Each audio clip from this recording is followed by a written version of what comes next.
Good morning, everyone, or good afternoon for those of you on Eastern Time. Thank you for joining us today on our Beating the Holiday Blues webinar series or session. This is our final session in November and our final session of 2020. But don't fear, we are going to be coming back. So we'll share that later. So before we dive into our great topic today, I want to introduce us. Today's presenters are Tanya Short, our HHS educator in Knox County, and I am Megan Brothers, the Health and Human Sciences educator in Vanderburgh County. So those of you who have joined us before, welcome back. And those of you who are watching our recording, welcome to you as well. And those of you who are newbies to the Extension webinar sessions, welcome to you. We like to give a little bit of background on what cooperative extension is, so that you know a little bit more about us and what we're all about. So cooperative extension is a nationwide network. So we are in every state and some of the US territories as well. And the whole point of the Cooperative Extension Service, we are part of the USDA, the NIFA, land-grant university system. And so each university that is a land-grant university has extension services within them. And the purpose of this is to promote research, education, and then bring all of that out to the communities. So we have that local-based information that is based on that research that's being done. So with Purdue, Purdue is Indiana's land-grant university. And with Purdue Extension, our mission is to deliver practical research-based information so that we want to transform lives and livelihoods. And we do that by bringing what is research-based, what is practical to you so that you can use it in your own lives. We are a little bit unique in Indiana to have extension offices in all 92 counties in Indiana, which is really great. That means you have a local educator in your county where you are. And we cover 4 different program areas. We are the Health and Human Sciences area, but we also have our agricultural and natural resources, our community development, and our 4-H and youth development programs, all covered under that extension umbrella. So that's just a little bit about extension. You can learn more about extension and especially Purdue Extension. We can provide you that information if you want to learn more. At the end of our session today, we'll have a brief evaluation. Because we're part of this land-grant university system, we have several different funding arms, and it's important for us to be able to tell our story and to be able to tell your story. So we ask for feedback in our brief evaluations to help us to be able to share how we're bringing that information to you. So if you don't mind taking a couple minutes at the end of our session today to complete that evaluation, we really, really appreciate it. And all of that information is voluntary and anonymous. So today's session, we're going to be talking about beating the holiday blues. So we're going to define what the holiday blues are, or the winter blues. We're going to talk about seasonal affective disorder. We're going to discuss the impact of COVID on the winter blues and how this year might be a little bit different with this. And we're going to give you some tips. So we're going to give you some suggestions, some ideas, ways that you can beat these winter blues. So before we get started, I want you guys to share in the chat if you feel comfortable or if you want to take a minute and write this down for yourself. How does winter affect you? And how does it affect you physically, emotionally, and mentally? So take a minute if you want to share it in the chat. Otherwise, you can simply write it down or even just think about it.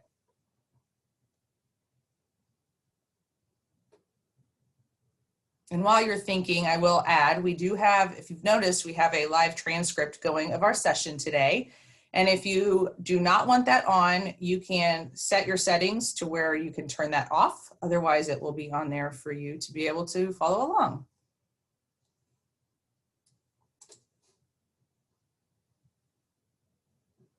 Yes, it does get dark early. It is really hard to function when it gets dark early.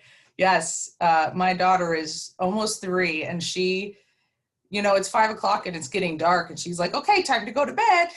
And I'm like, well, if only you actually did go to bed that early. But it is, it's that mentality that when it's dark, it's time to go to bed. Ups and downs, yes. Excited about holidays, but lots of added stress. Very good. We will talk more about that. Time to switch to festive anxiety and depression. Yes.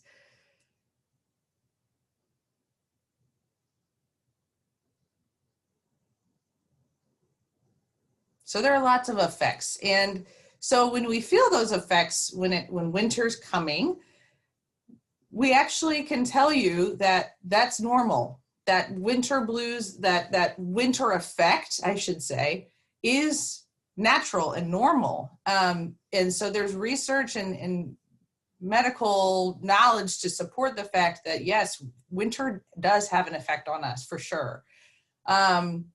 So there are fewer hours of daylight, and that absolutely is an effect on us.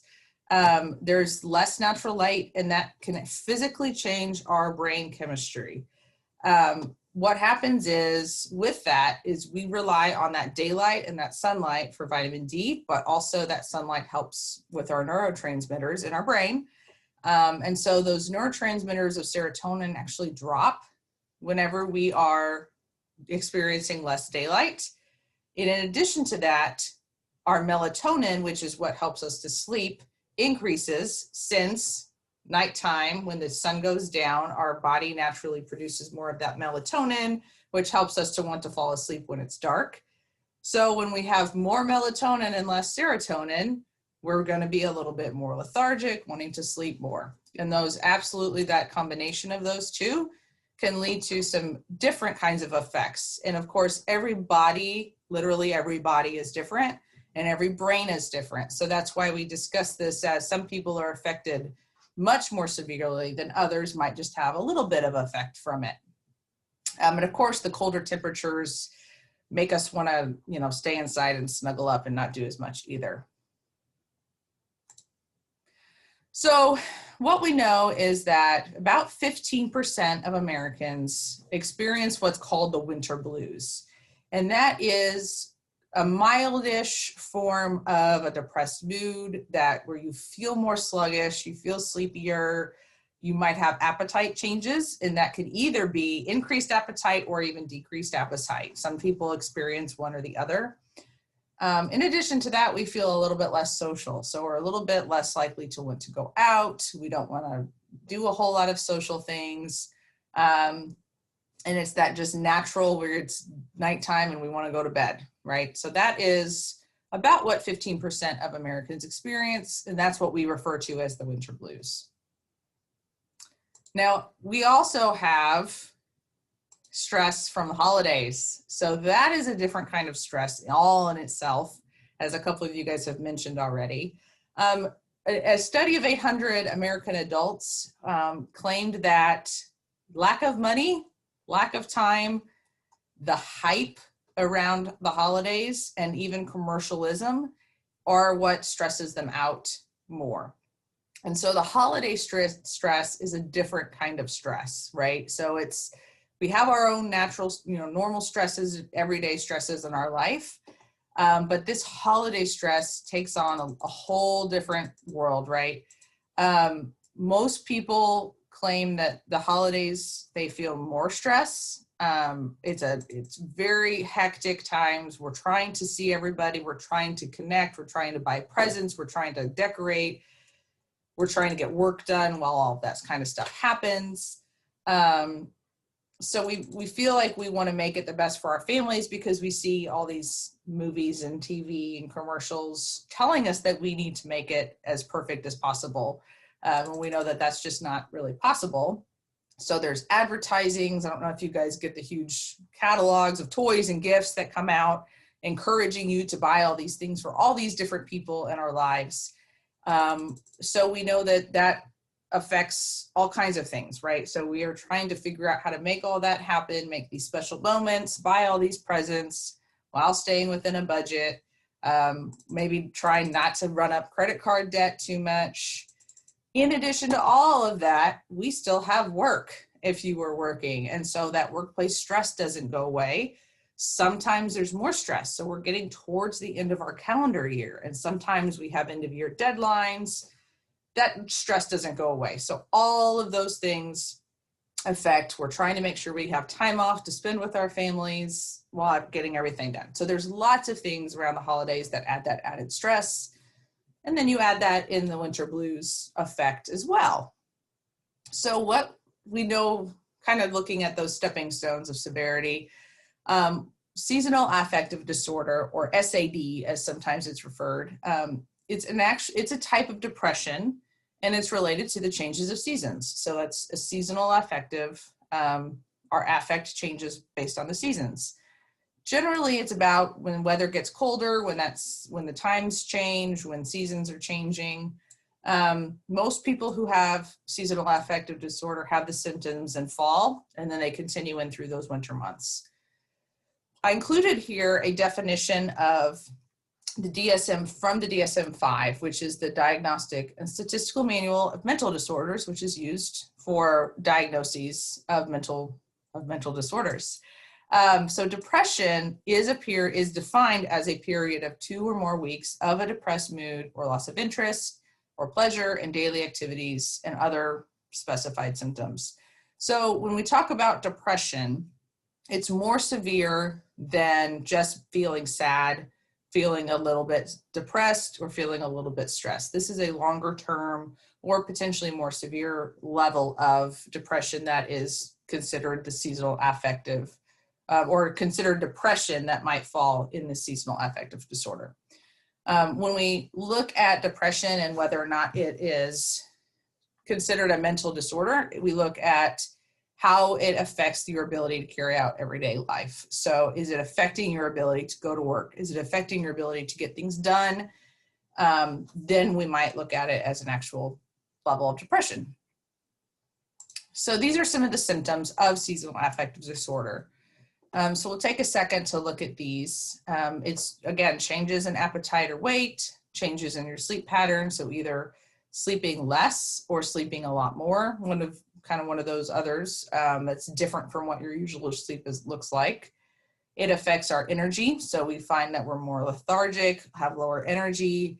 We have a harder time concentrating. We're maybe more irritable. We're socially withdrawn. So we're not as likely to want to go out and be social. And then also that sadness, anxiety, and hopelessness that we think of with depression. And so these are just some of the symptoms of this. You might have others, and you might see that you're fitting with some of these, but you can see that it's more than just that winter blues level. So the research shows that about 6% of Americans experience seasonal affective disorder. So we said the 15% experience that milder winter blues, but only about 6% are diagnosable as the seasonal affective disorder. So some things that might increase your risk involve being a woman. So women are diagnosed 4 times more than men with seasonal affective disorder. It's actually more frequent for those who live far away from the equator. So if you think about the ability to have sunlight affecting our neurotransmitters, the less sunlight we have, the lower the more those transmitters are affected. So therefore, it's going to affect us more and potentially have that seasonal affective. So 1% of those who live in Florida, but 9% of those who live in New England or Alaska. So there's quite a bit of a difference based on just where you are in relation to the equator. Of course, family history always plays a role in mental disorders. So if your family members, or if you have a family history of types of depression, you might be more likely to have seasonal affective disorder. So seasonal affective disorder is separate from other kinds of depressions or other kinds of depressive disorders. So having depression as a diagnosed disorder, or even having like bipolar disorder, which is a mood disorder, those are going to make it more likely where you are affected seasonally as well. Younger adults are a little bit higher risk of having SAD than older. So it's reported more in children and teens than it is in older adults. So we have trouble using that serotonin and having enough of that serotonin and regulating it in our brain. So again, that's not having the right set of neurotransmitters or the right amount there is what's affecting us to potentially cause that from becoming diagnosable. And of course, the vitamin D levels are lower, so that affects our mood and serotonin as well. Okay, so we said we're going to discuss COVID a little bit. So this is quite an unusual year, as we know. The pandemic has really caused, if we think it's caused us to have more isolation, there's more time indoors potentially, and we're having increased stress and anxiety, increased worry, having life changes happen potentially, your whole potentially job changes, family dynamic changes. You might have become a caregiver for someone else that you weren't a caregiver of before. All kinds of things have potentially happened because of this pandemic.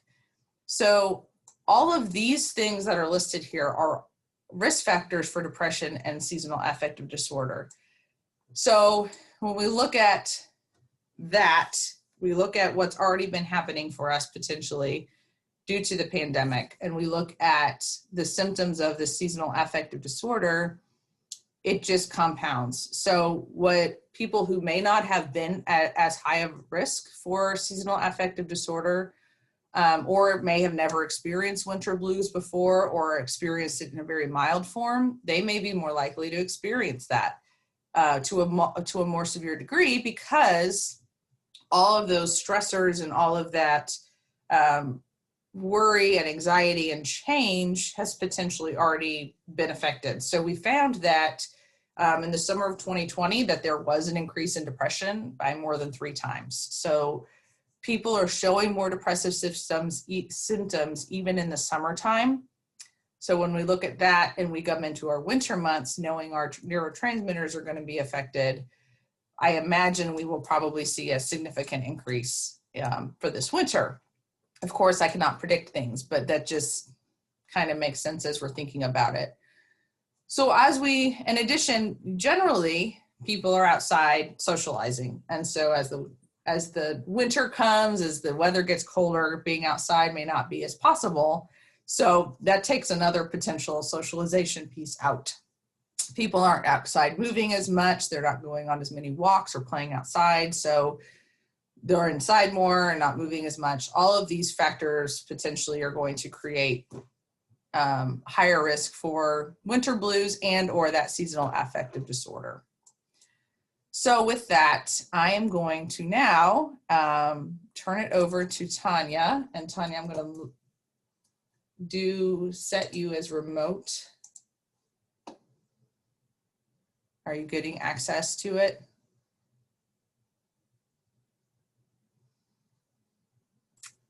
Let me unmute. So it doesn't matter how many hours of Zoom I've spent, still always that moment where we forget to unmute. So next we're going to transition into kind of what are some of the things you can do.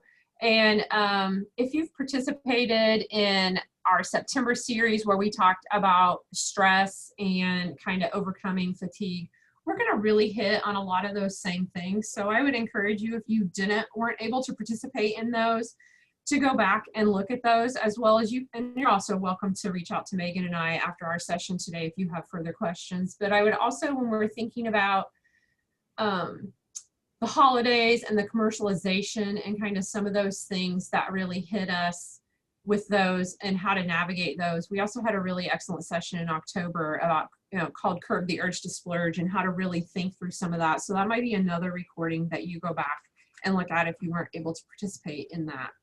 But, okay, so how have you in the past stayed connected with your loved ones in this past 6 to 9 months where we've had forced separation? Has there been a trick that you've used in your family or within yourself to make yourself feel less disconnected? Tanya, can you give me control back just so I can pull my chat screen up for just a moment so I can get that chat?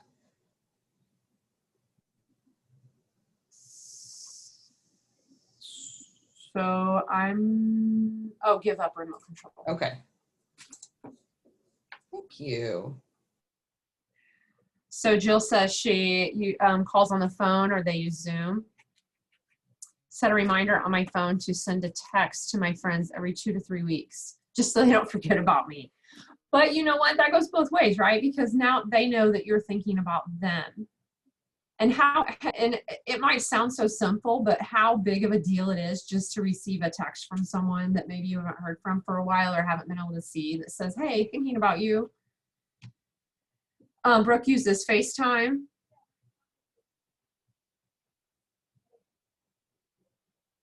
The good old-fashioned greeting card. You know, how simple is that, just receiving something in the mail and you know someone took the time to address that envelope and get it in the mail to you. So we're going to have a few more challenges this year as we're learning, as the CDC is actually telling us, please don't congregate with folks outside your household for the holidays. And that's really going to hit a lot of people hard, especially our grandparents. I know the grandparents in my family are really struggling with, you know, I've waited this long to see my grandkids and now you're telling me that I can't invite them down for Thanksgiving or Christmas, and figuring out alternative ways to help stay connected for them. And so a couple of things to think about is what is really important to you and how can we set those priorities. So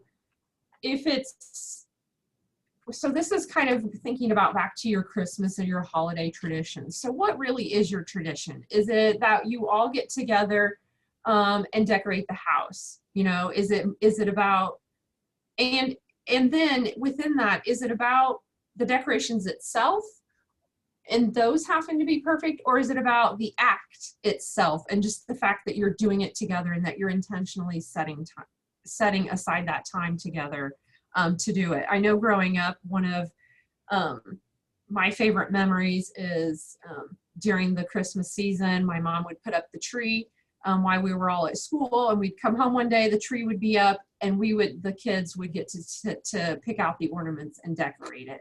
And I'm sure that she went behind us and rearranged them to her liking because she had a little bit of perfectionistic tendencies. But you know what?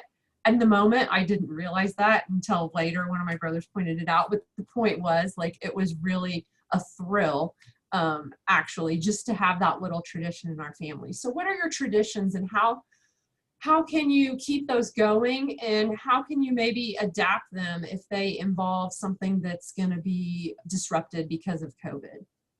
And on the flip side of that, how can we let go of the expectations, of the perfections, of the guilt of having to do things a certain way, or of feeling like you have to hold on to traditions that maybe no longer have meaning. Maybe they were, you know, set generations ago, and it's just one of those things, well, we've always done it this way.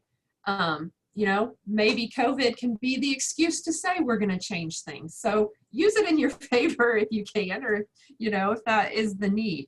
And just thinking less about what is the ideal, what does the commercial Christmas look like, and thinking about what do you want it to look like, and what is within that is really the most important. In a normal year, we would say, you know, think ahead about which social events are most important and prioritize those, and say thank you for the invitation, but I can't. To the rest, we may not get a chance to be able to make that decision this year. But in the same, thinking about future years, or even thinking about how you're spending your time this winter, again, prioritizing so your calendar isn't feeling maxed out. And then thinking about simplifying. So are you the kind of person that if you've ever received a Christmas card from a person ever in your life, that they are now on your list and you're sending Christmas cards to 372 people?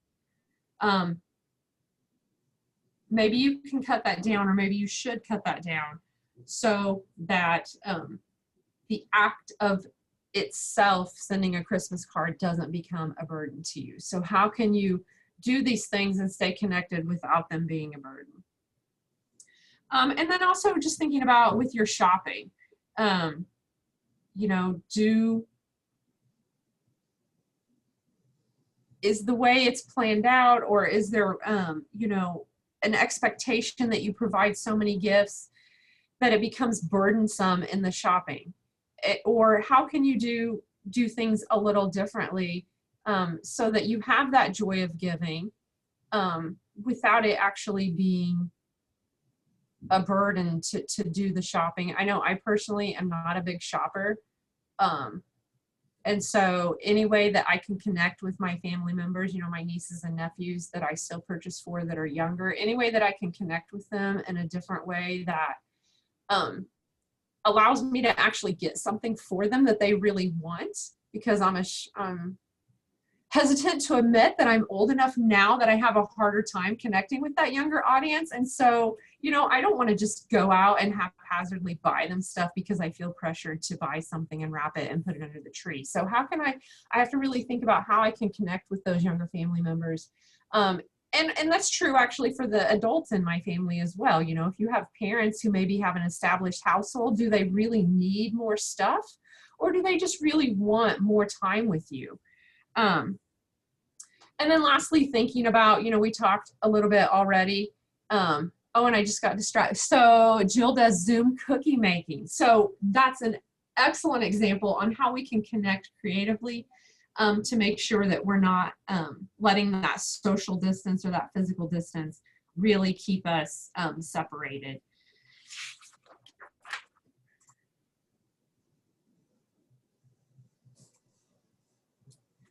And with that, so how can we keep our calendar under control, making sure that we're making a list, choosing what is really important and setting goals related to that and keeping it to that. And I am probably the worst person to be preaching on this because I don't practice my own preaching very well, and I end up with a calendar that's overloaded, and every month or every year I say I'm going to do it different. I'm going to listen to my own story.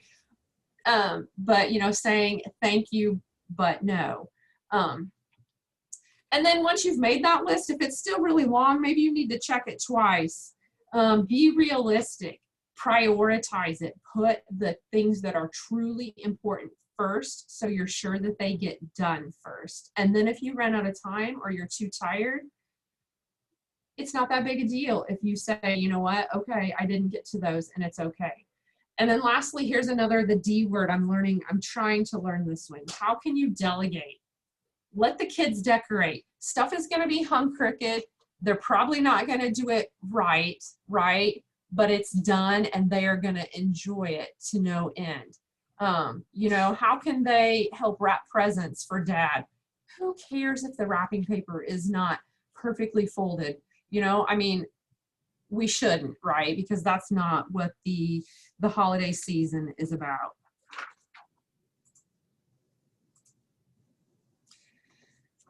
So then kind of thinking overall about managing the holiday season, managing what it might feel like if you are someone who is prone to the winter blues or the more kind of significant diagnoses of seasonal affective disorder.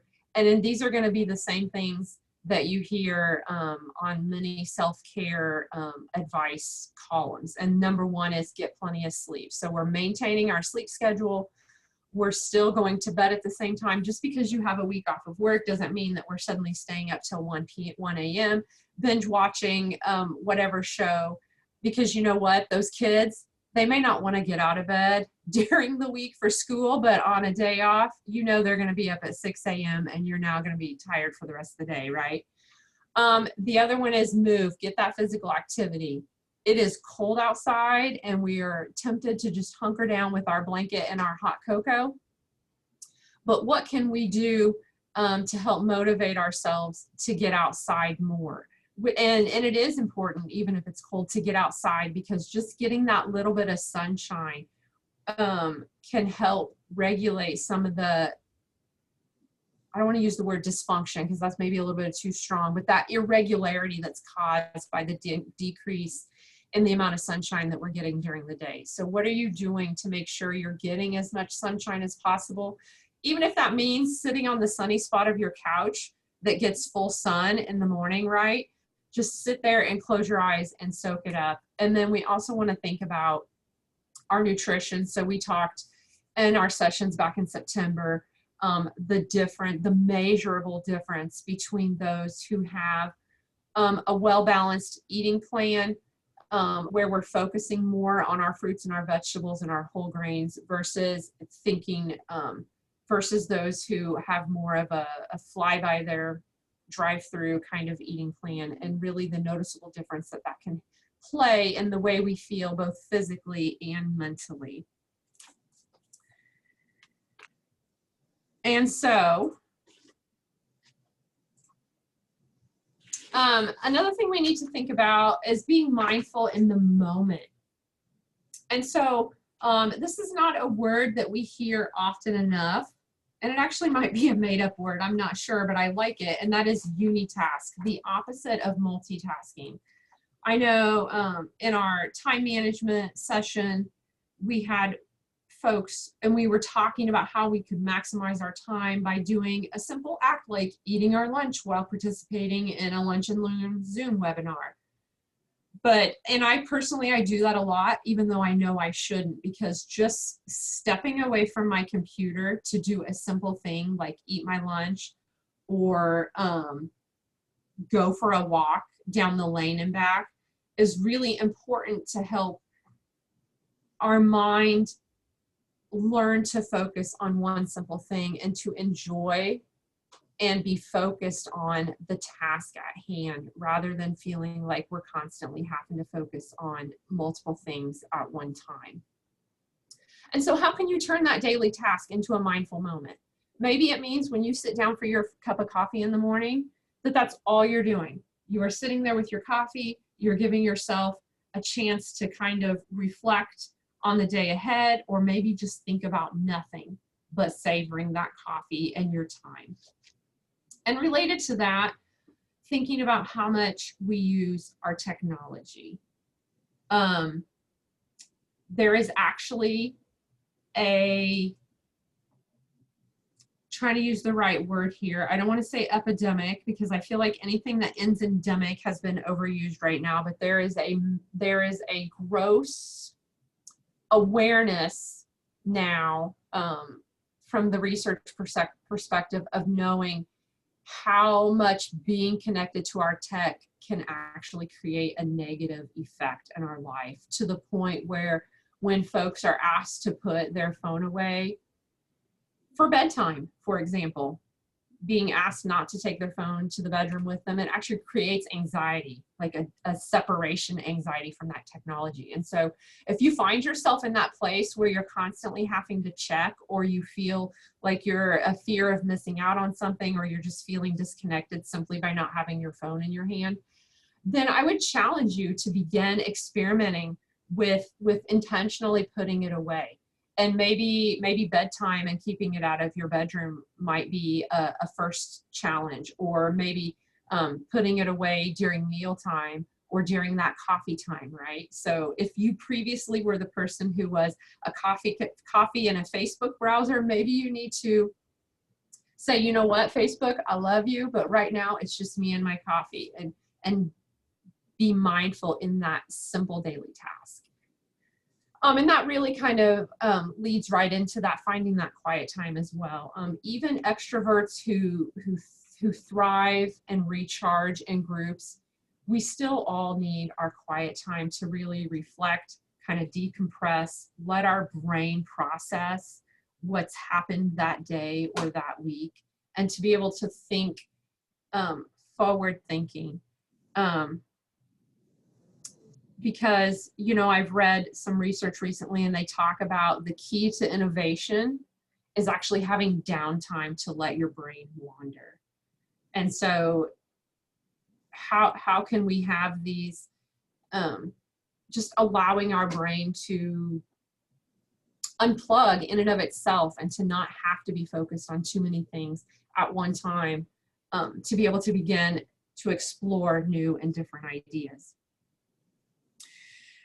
And lastly, above all, just breathe. Take a deep breath. Focus on that mindful breathing. It's the ubiquitous way of returning yourself to the moment, to calming kind of some of those stress hormones that can almost, without warning, take us over if we weren't being intentional and mindful.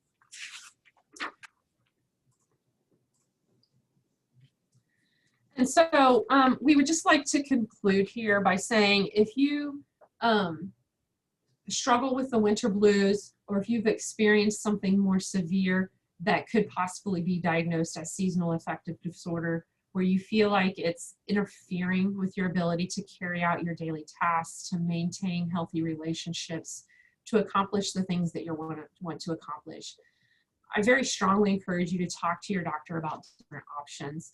While there's not a ton of research behind them, there are some people who will not go without their light therapy box in the winter. They very strongly believe that it helps them.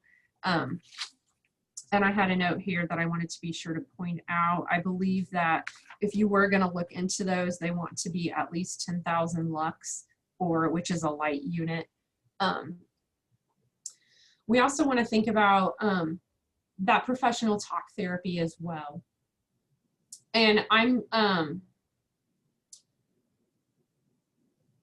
for risk of bringing down the room here, I'm just going to say this. There's been a lot of stuff in the media, a lot of reports of even increased suicidal ideation and those who have completed suicide. And this particular report I'm thinking about was actually looking at college students. But based on what we know, what's going on in the world, and we have so many different stressors hitting us all at once, I have no reason to believe that this is simply a college age situation, that we are all really at risk for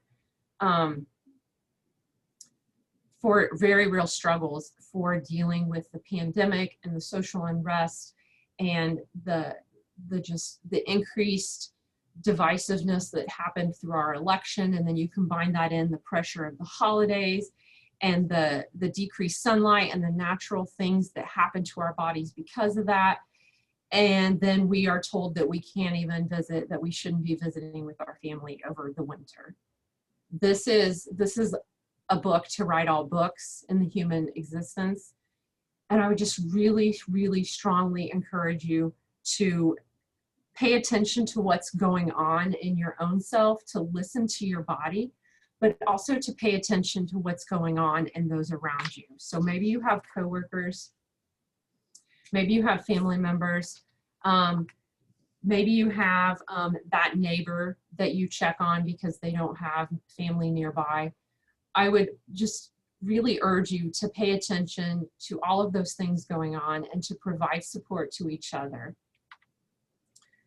And that's kind of where I was going here with this be aware. So just be aware of what you're feeling, what you are sensing, what you may be recognizing in others.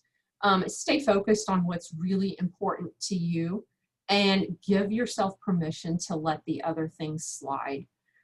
Take care of yourself first and foremost, because that is what matters before we can take care of anyone else, right? And find what works for you. If you have a process or a procedure or some other sort of mechanism that helps you stay connected and in the moment and feeling good and feeling positive, then do that. And don't worry about what other people may or may not do, because as Megan said, you know, every body, as in our physical bodies, are different and process things differently, and so does our mind. So I'm going to take a really deep breath right there. And Megan just launched a poll. So of all the things that we talked about, is there one thing that you identified with that you can do to help overcome the holiday blues?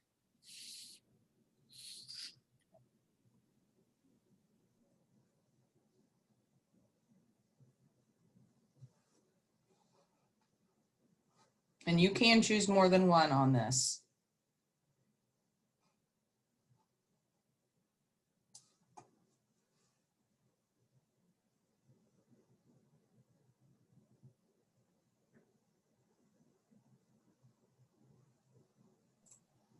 And while you are all answering that, I am actually going to drop a document in the chat box.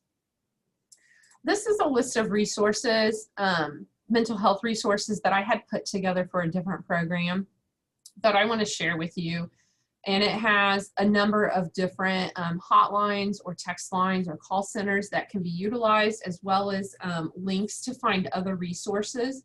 And I would strongly encourage you to, there's a section at the bottom of the front page for you to fill in information that's specific to your community. So I know a lot of communities already have their own local call line, or communities that didn't already have one, many of them started one back in April when we realized that this pandemic was going to be kind of a long haul kind of thing. So I would really encourage you to look that up now and have that number written down, not only for yourself, but for others that you might want to share it with. And so looking at this poll, it looks like several of you are, the most common answer here is that you want to try to stay more connected or implement more self-care activities. And so those are really general statements, right? They could mean a lot of things. So I would ask you to use these prompts on the screen. So what is it that you want? What do you need to accomplish this? And in order to make it happen, what can you do? And then giving yourself a deadline.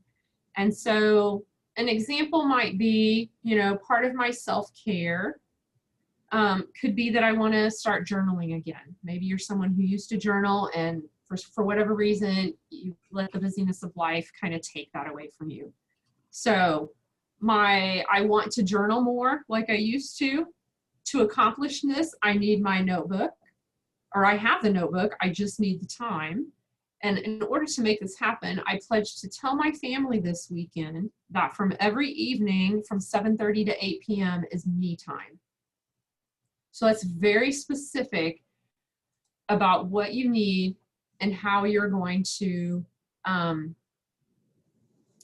put that into action. So I'm going to pause for just a moment to let you write that down,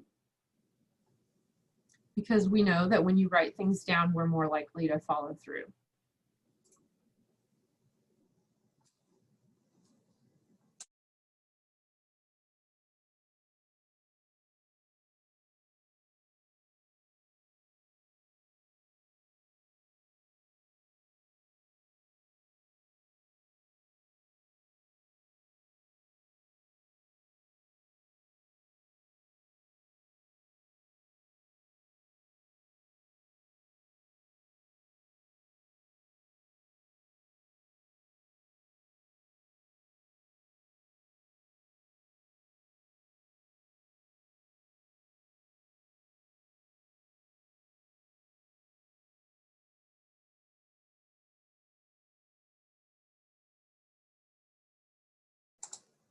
Tanya, you're muted.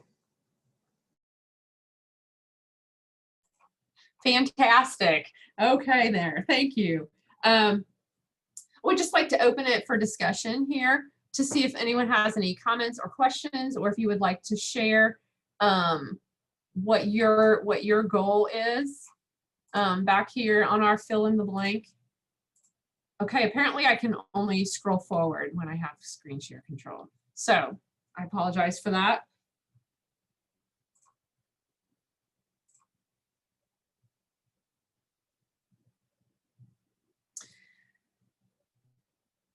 And so then I would ask you to hop onto that link that Megan just dropped into the chat box to give us your feedback about this program. There are some, you know, kind of click the answer type questions, but there's also always a text box, and we encourage your feedback on that as well.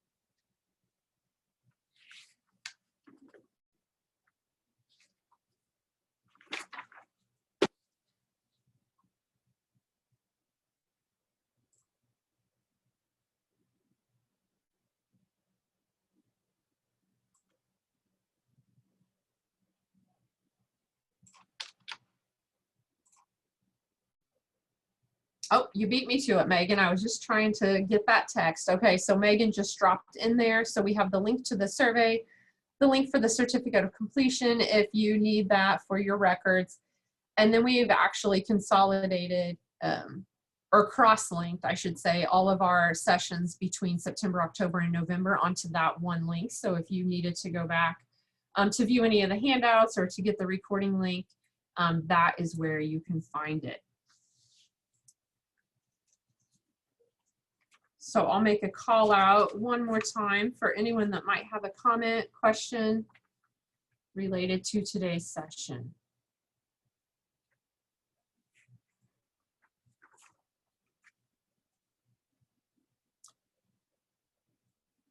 Okay, well, thank you for joining us today. As Megan said, we are taking the month of December off, but we'll be back in January to talk about SMART goals. In general, how to make goals that we know are really going to work for us so that we can be successful in them. And then the next 2 sessions after that, we'll specifically be talking about physical activity and evaluating diet patterns. So do you have the link for that, Megan, or they should expect it in their email later? We will include that in our follow-up email for you to be able to register for January. All right. And that concludes today's session. Thank you, everyone. Have a happy Thanksgiving and a safe